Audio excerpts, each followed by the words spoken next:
رئيس الوزراء dalka Soomaaliya Cabdi Faarax Shirdoon Saacid oo maalinkii labaad booqasho ku jooga waddankan Jamhuuriyadda Djibouti ayaa waxa uu maanta booqday xafiiska ra'iisul wasaaraha waddankan Jamhuuriyadda Djibouti iyo waliba xarunta golaha wasiirada ay ku shaqeeyaan ee sistem ministerialka ku taala caasimadda Jamhuuriyadda Djibouti.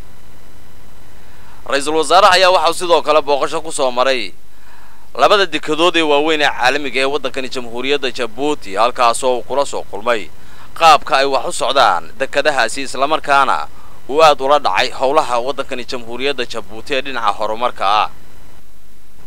Ra'iisul wasaaraha ayaa waxa uu sidoo kale gudoomay ilaa iyo 50 baabuurta ciidamada ah.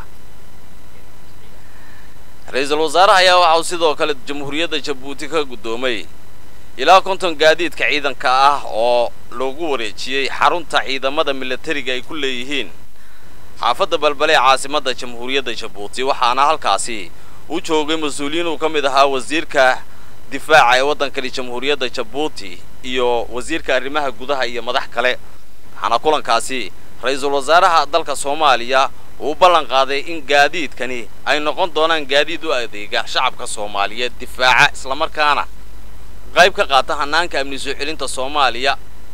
maruu ka hadlayay gaadiidkaasi iyo aragtida uu ka qaatana waxa uu yiri waxa sidoo kale goobtaasi ka hadlay wasiirka difaaca ee waddankan Jamhuuriyadda Djibouti Xasan Daraar Hufani waxa uu sheegay in Jamhuuriyadda Djibouti had iyo jeer ay garab taagan tahay shacbiga walaalahooda iyo dawladda Soomaaliya. waxa uu sheegay in gaadiidkan ay qayb ka yihiin hanaanka horumarineed ee Djibouti ay diyaar la tahay in Soomaaliya ay gaarto.